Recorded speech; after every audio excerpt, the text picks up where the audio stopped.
सबसे पहले आप सभी को होली की हार्दिक बधाई। मैथ के सेशन में मैंने एक्सरसाइज 1.1 कंप्लीट कर दिया था। अब हम लोग पढ़ने वाले हैं एक्सरसाइज 1.2। तो एक्सरसाइज 1.2, चलिए एक्सरसाइज 1.2 पढ़ते हैं।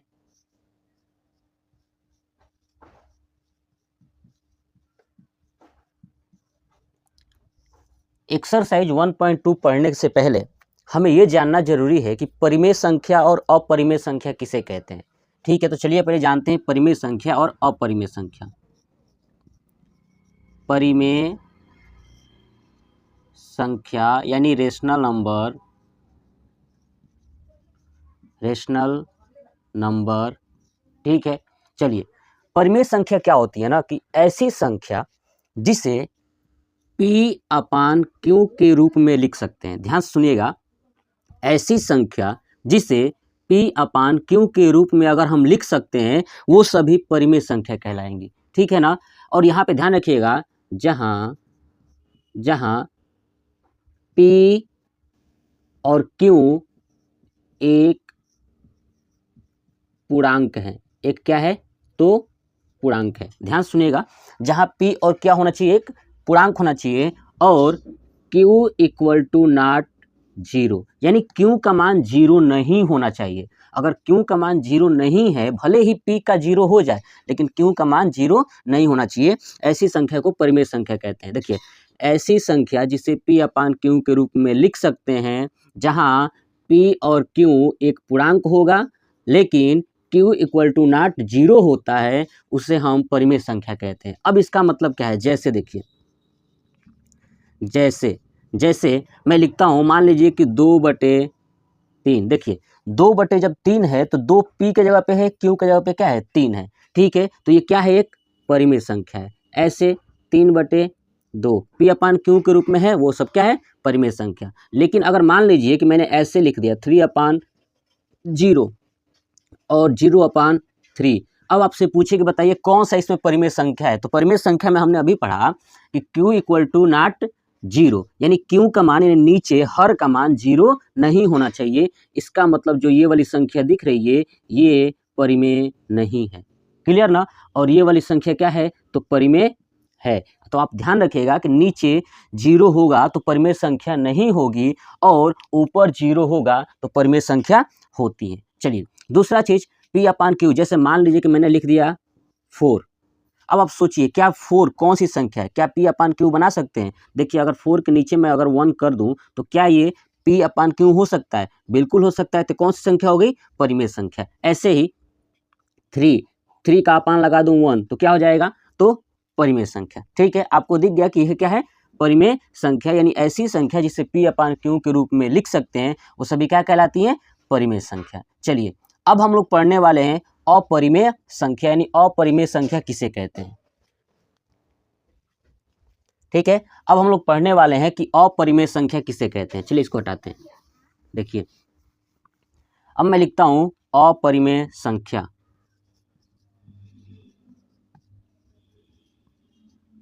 अपरिमेय संख्या यानी इरेशनल।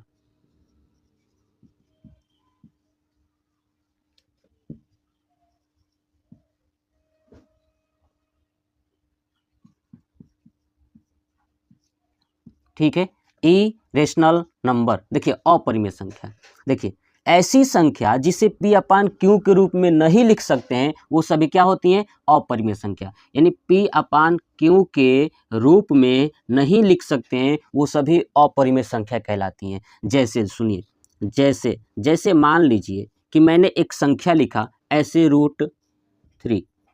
पहले आप ध्यान से देखिएगा तो सबके दिमाग में ये आ रहा होगा कि सर हम √3 को √3 अपान 1 तो लिख सकते हैं।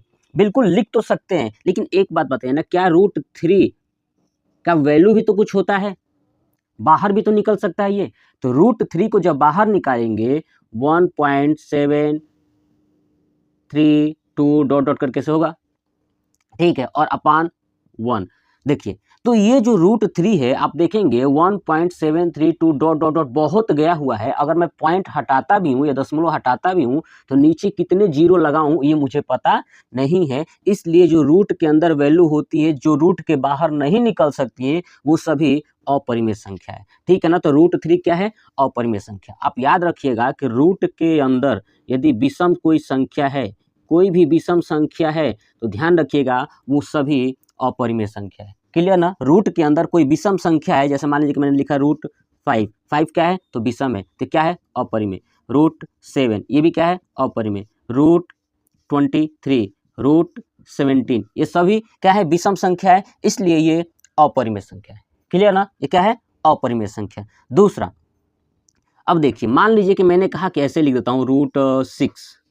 अब कोई कहेगा कि √6, कहोगे कि √6 क्या है? तो सम है। तो सर बताइए सम है तो क्या ये अपरिमेय है? देखिए अगर 6 को तोड़ोगे आप तो 2 × 3 होगा। क्या होगा?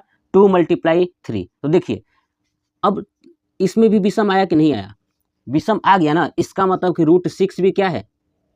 एक अपरिमेय संख्या है। आगे समझ में ना। यानी जहां पे यदि सम्मिलित कर दिया जाए विषम संख्या को तो कौन सी संख्या हो जाएगी? अपरिमेय संख्या। अब आप एक चीज ध्यान रखिएगा कि जिसका पूर्ण स्क्वायर रूट यानी वर्गमूल अगर आप निकाल सकते हो पूर्ण रूप से, वो सभी परिमेय है, और जिसका नहीं निकाल सकते वो सब अपरिमेय संख्या है।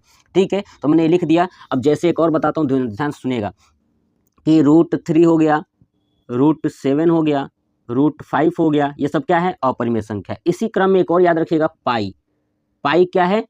अपरिमेय संख्या। लेकिन अगर आपसे ये पूछ दिया जाए कि पाई का मान जो होता है 22/7, तो 22/7 कौन सी संख्या है? तो देखिए P/Q के रूप में लिख सकते हैं, इसलिए ये परिमेय है न कि अपरिमेय। पाई का मान भले ही 22/7 होता है, लेकिन ये 22/7 कौन सी संख्या हो जाएगी? परिमेय। कौन सी हो जाएगी? तो परिमेय संख्या। ठीक है। और पाई क्या होगा? अपरिमेय संख्या। चलिए ऐसे ही पाई का मान एक और होता है 3.14, 3.14। ठीक है।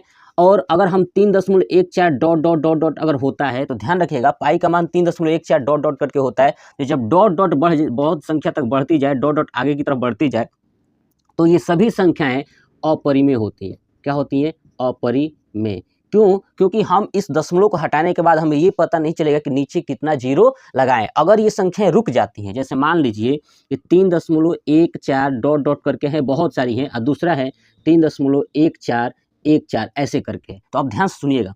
ये डॉट डॉट करके बहुत सारी गई है। अगर मैं इस दशमलव को हटाता हूं तो यहाँ पे 1 और कितना जीरो लगाऊं मुझे भी नहीं पता कि कहाँ तक गया है, इसलिए ये नहीं लिख सकते P/Q के रूप में। तो क्या है? अपरिमेय। अब देखिए यहाँ पे दशमलव अगर हटाता हूं तो नीचे क्या हो जाएगा? 1 1 2 3 4 जीरो लिख सकता हूं, इसलिए ये संख्या कौन सी बन गई? तो परिमेय संख्या। कौन सी बन गई? परिमेय संख्या। क्लियर ना। ये बन गई परिमेय संख्या। ठीक है। चलिए अब आप एक बात तो समझ में आ चुका हो कि अगर दशमलव के बाद डॉट डॉट करके बहुत सारी हैं तो अपरिमेय होगा। अगर रुकी हुई हैं, वो रुक गई, वो आगे नहीं जा रही हैं, इसका मतलब कौन सी संख्या होगी? परिमेय संख्या। क्लियर ना। अगर वो रुक गई तो कौन सी संख्या हो जाएगी? परिमेय संख्या। चलिए अब मैं क्या करता हूँ कि अब इसको हटाता हूँ। ध्यान से सुनिएगा, एकदम बेसिक चीज़ें सीख लीजिए, उसके बाद आपको चैप्टर में कोई दिक्कत नहीं होने वाला। दूसरा पॉइंट हमने अभी पढ़ा परिमेय और अपरिमेय। अब मैं ये कहूँ, स्टार पॉइंट करके नोट कर लीजिएगा कि यदि कोई परिमेय संख्या को परिमेय संख्या से जोड़ा जाए, ध्यान सुनिएगा, परिमेय संख्या को परिमेय संख्या से जोड़ा जाए, प्लस किया जाए, तो हमेशा परिमेय होगा। हमेशा कौन सी संख्या आएगी? परिमेय संख्या आएगी। ठीक है। दूसरा चीज, अगर गुणा भी करें, घटाएं भी, डिवाइड भी करें, तो हम हर टाइम क्या होगा? तो परिमेय संख्या ही प्राप्त होगा। हर टाइम क्या होगा? परिमेय संख्या। यानी परिमेय संख्या को परिमेय से जोड़ते हैं, घटाते हैं, गुणा करते हैं या भाग करते हैं, तो हर टाइम क्या होगा? परिमेय संख्या ही प्राप्त होगा। अब जैसे मैं समझा देता हूँ, ध्यान से सुनिएगा। जैसे मान लीजिए कि मैंने एक परिमेय संख्या ले लिया 2/3। ठीक है। और इसको और जोड़ना है एक और परिमेय संख्या से। चलिए परिमेय संख्या मैंने और एक मान लिया, क्या मान लूँ? 3/2। इसको जोड़ता हूँ तो देखिए नीचे एलसीएम होगा 6, करेंगे तो 4 + 9 यानी 13/6। अब आप देखिए इसको सॉल्व करेंगे तो 13/6। अब बताइए 13/6 P/Q के रूप में है कि नहीं है? P है नीचे, क्यों है, यानी ये कौन सी संख्या हो गई, परिमेय संख्या। आगे समझ में ना, यानी जोड़ेंगे भी तो परिमेय आएगा, गुणा करें परिमेय, और घटाएंगे तो परिमेय, और डिवाइड करेंगे तो भी परिमेय संख्या। यानी परिमेय संख्या को जोड़े, परिमेय संख्या को परिमेय से जोड़ो, घटाओ, गुणा, भाग, कुछ भी करोगे तो कौन सी संख्या प्राप्त होगी, हमेशा परिमेय संख्या। ये बहुविकल्पीय में पूछा गया है, ध्यान रखिए, क्लास 10th के बोर्ड एग्जाम में बहुविकल्पीय में पूछा गया था कि परिमेय संख्या को परिमेय संख्या से अगर भाग दिया जाता है तो कौन सी संख्या प्राप्त होती है, तो परिमेय संख्या। दूसरा चीज, इसके विपरीत कर दिया जाए। अब क्या किया जाए कि कोई एक परिमेय ले लिया जाए और कोई एक अपरिमेय ले लिया जाए। मान लीजिए कि अपरिमेय कर दिया, अपरिमेय संख्या प्लस परिमेय संख्या, ठीक है, ठीक है, ध्यान सुनिएगा। कोई अपरिमेय संख्या को किसी भी परिमेय संख्या के साथ अगर जोड़ते हो, घटाते हो, गुणा करते हो, भाग करते हो तो हमेशा अपरिमेय संख्या ही आएगा, अपरिमेय संख्या ही आएगा, ठीक है ना, अपरिमेय संख्या ही आएगा। यानी अपरिमेय संख्या के साथ अगर किसी परिमेय को जोड़ देते हो तो हमेशा कौन सी संख्या आएगी, अपरिमेय संख्या। अब चलिए आपको एग्जांपल समझाते हैं। मान लीजिए कि अपरिमेय संख्या मैंने अभी पढ़ाया था पीछे कि √3 है, ठीक है। √3 को अगर मैं परिमेय संख्या 2/3 से जोड़ देता हूं तो आप सोच के देखिए ना, ये पूरी संख्या कैसी बन गई, अपरिमेय संख्या। क्या बन गई है, अपरिमेय संख्या। गुणा भी करेंगे तो भी अपरिमेय बनेगी। यानी अपरिमेय को परिमेय संख्या से अगर गुणा, जोड़, घटाओ और ठीक है डिवाइड अगर करते हैं तो हर सिचुएशन में कौन सी संख्या प्राप्त होगी, अपरिमेय संख्या। चलिए इसको हटाते हैं। अब आप एक चीज ध्यान से सुनिएगा, क्या चीज, क्वेश्चन ये है बोर्ड का कि परिमेय संख्या शून्योत्तर हो,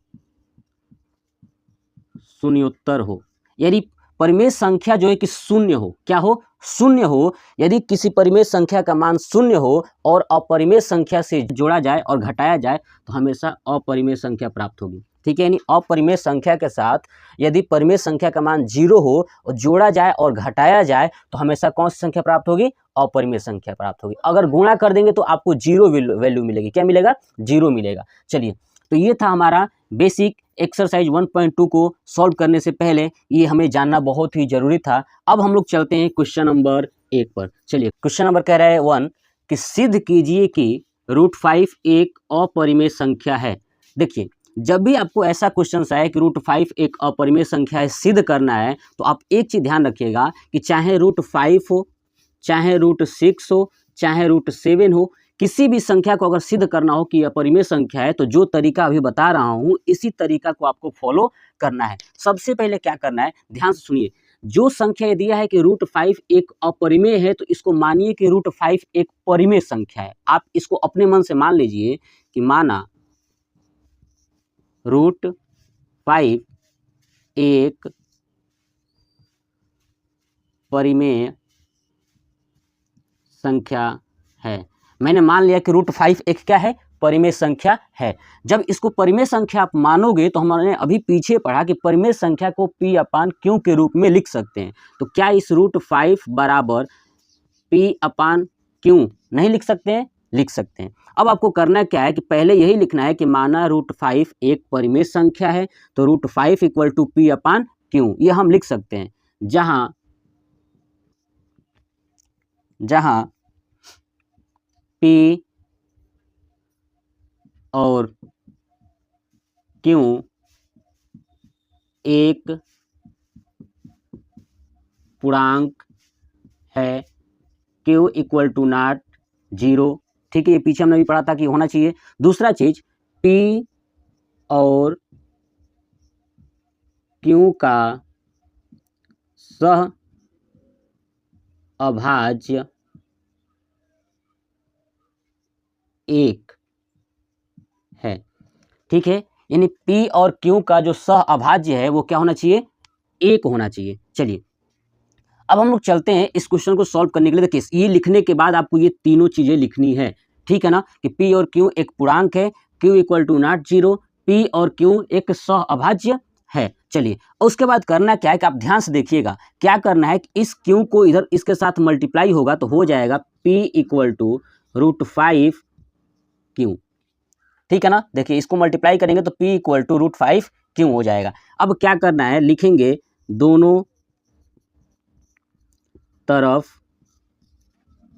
वर्ग करने पर, अगर दोनों तरफ मैं वर्ग करता हूं तो क्या होगा, P² =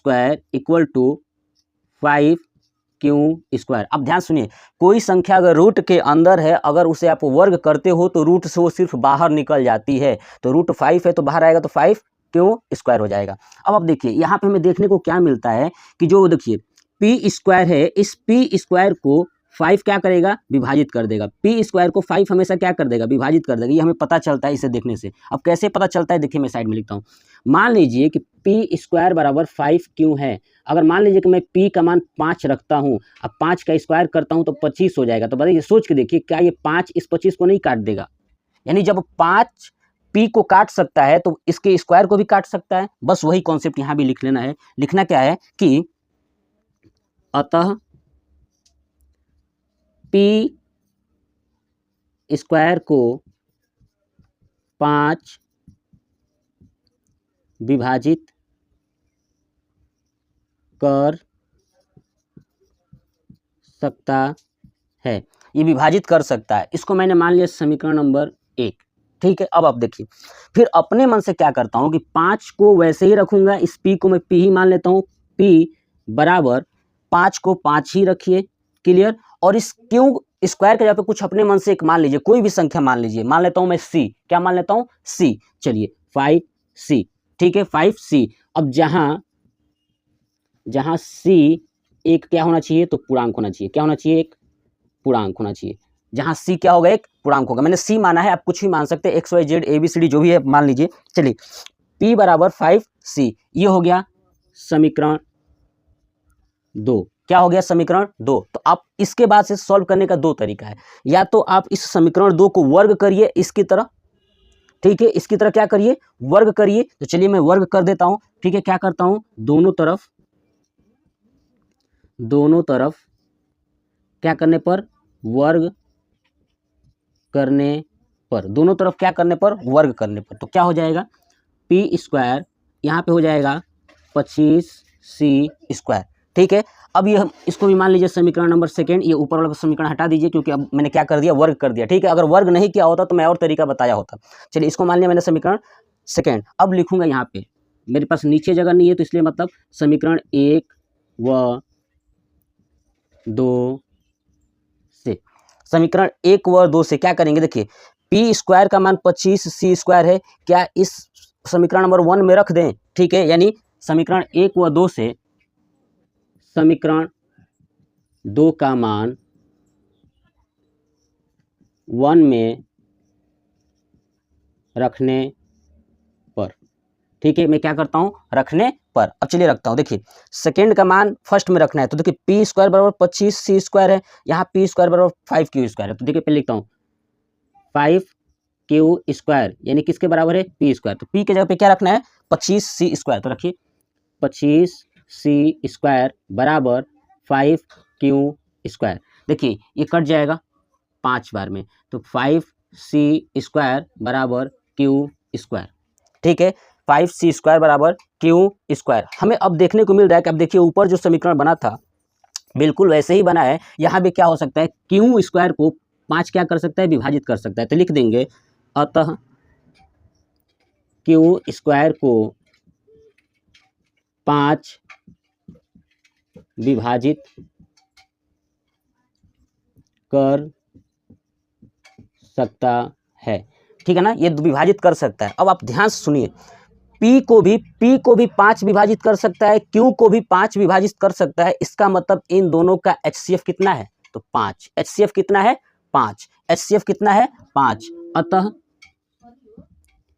P व Q का सह अभाज्य यानी HCF कितना है, तो 5। जबकि हमें पता है कि अगर ये संख्या परिमेय संख्या माने हैं तो P और Q का सहअभाज्य कितना होना चाहिए, 1 होना चाहिए। लेकिन अभी कितना आ रहा है, 5। कितना आ रहा है, 5। अब 5 आ रहा है तो लिखेंगे इसलिए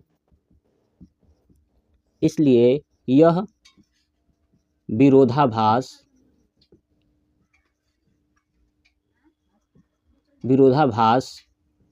प्रकट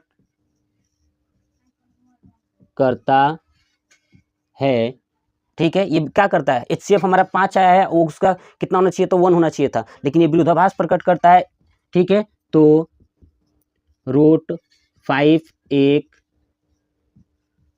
अपरिमेय संख्या है।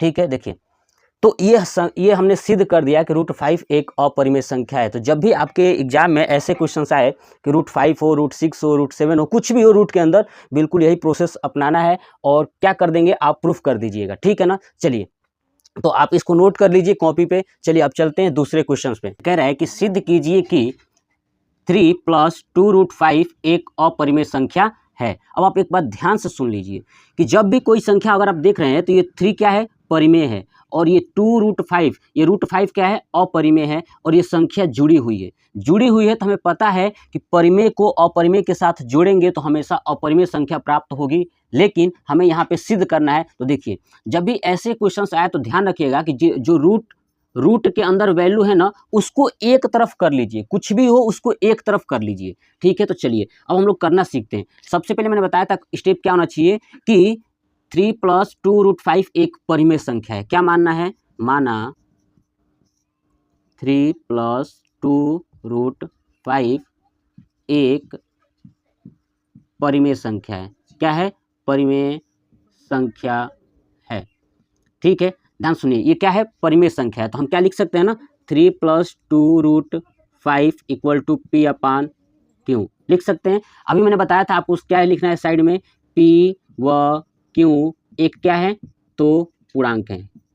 क्या है, पूर्णांक। दूसरा Q = नॉट 0। तीसरा P व Q का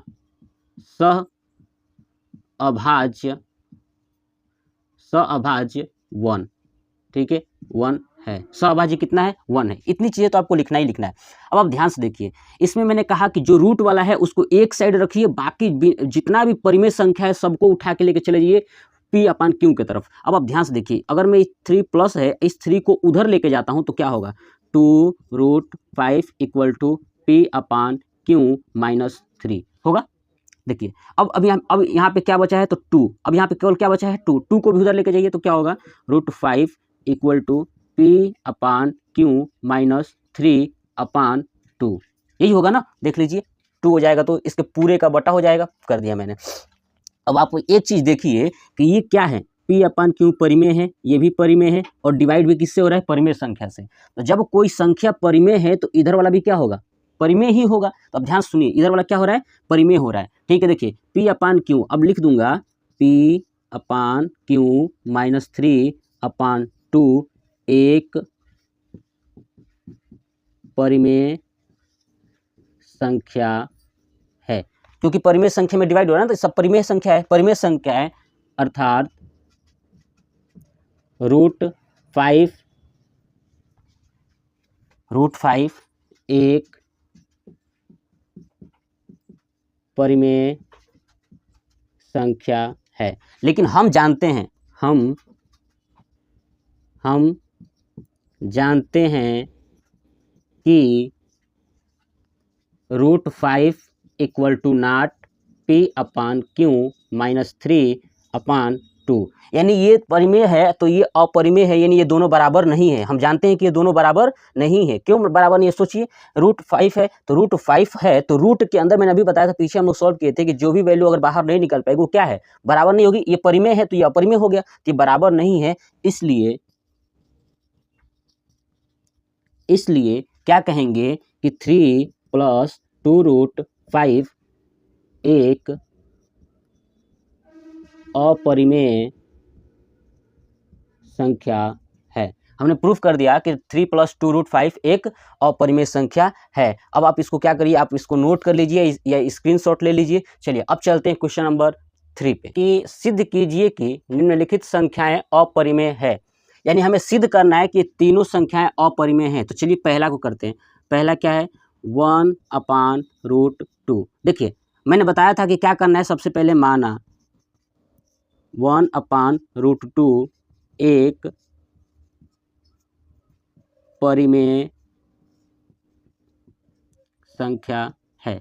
ठीक है, मान लेना है कि 1/√2 एक क्या है, परिमेय संख्या है। तो क्या लिख सकता हूँ ना, 1/√2 = P/Q, P/Q, और यहाँ पे साइड में क्या लिखना है, P व Q क्या है, एक तो पूर्णांक है।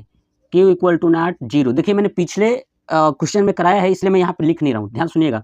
q equal to not 0, p व q का सहअभाज्य कितना है, तो 1 है, ठीक है ना। देखिए मैं शॉर्ट में लिख रहा हूँ थोड़ा सा क्योंकि पीछे करा दिए। अब ध्यान सुनिए, अगर ये 1/√2 हो सकता है तो आप सोचिए अगर p/q का मान 1/√2 है तो क्या q/p उल्टा इसको कर दें, अगर उल्टा भी कर दें तो ध्यान सुनिएगा, मान लीजिए कि 2/3 एक परिमेय संख्या है, क्या है, परिमेय संख्या है। क्या मैं इसको उल्टा कर दूं तो 3/2 होगा, तो क्या 3/2 भी तो एक परिमेय संख्या बनी। तो बस p/q अगर परिमेय है तो q/p भी क्या होगा, परिमेय होगा। तो लिख देंगे यहाँ पे उलटने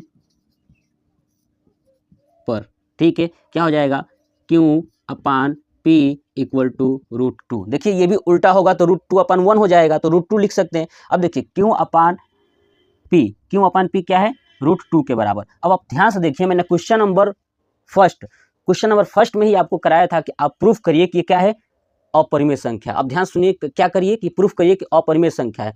अब क्वेश्चन नंबर 1 का जो पूरा क्वेश्चन सोल्यूशन कराया था √5 के लिए, बस वही कॉन्सेप्ट यहाँ पे अप्लाई करिए और इस क्वेश्चन का आप आंसर लाइएगा और कमेंट बॉक्स में उसका फोटो लेकर के इमेज सेंड करिएगा हमारे यहाँ कि आपने इस क्वेश्चन को सॉल्व कर लिया है, ठीक है ना। ठीक है, चलिए अब इस क्वेश्चन को देखिए, मैंने यहाँ तक कर दिया, इसके बाद से आपको मैंने बता दिया क्या करना है, पहले वाले क्वेश्चन की तरह, ठीक है ना।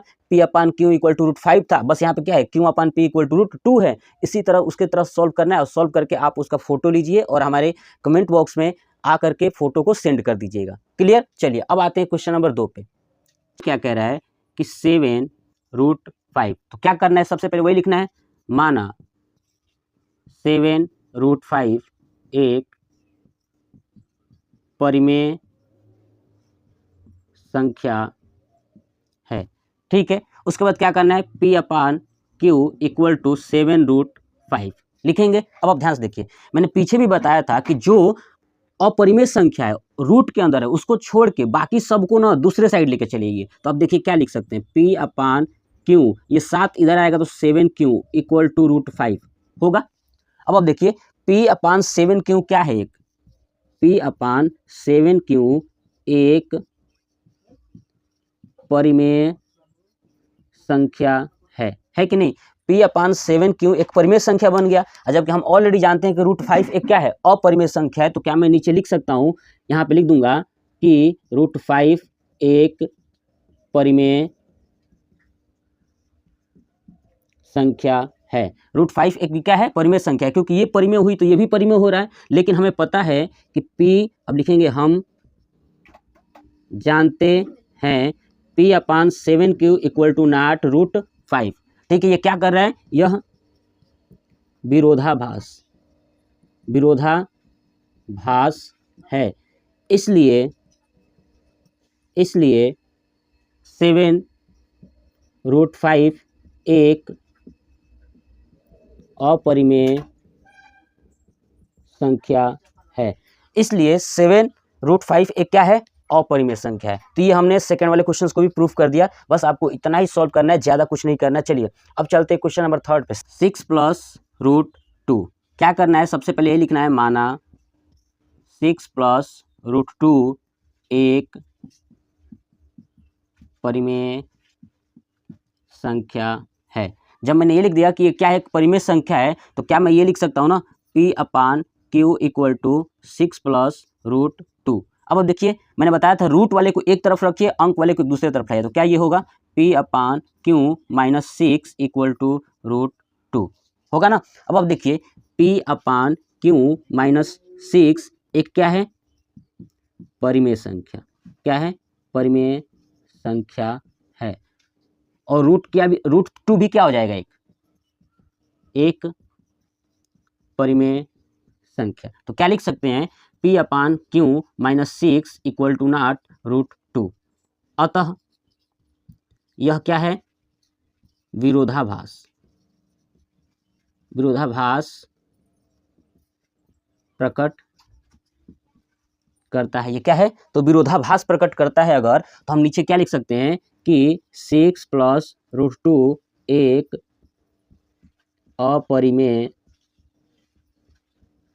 संख्या है। ये 6 प्लस √2 एक क्या है, अपरिमेय संख्या है।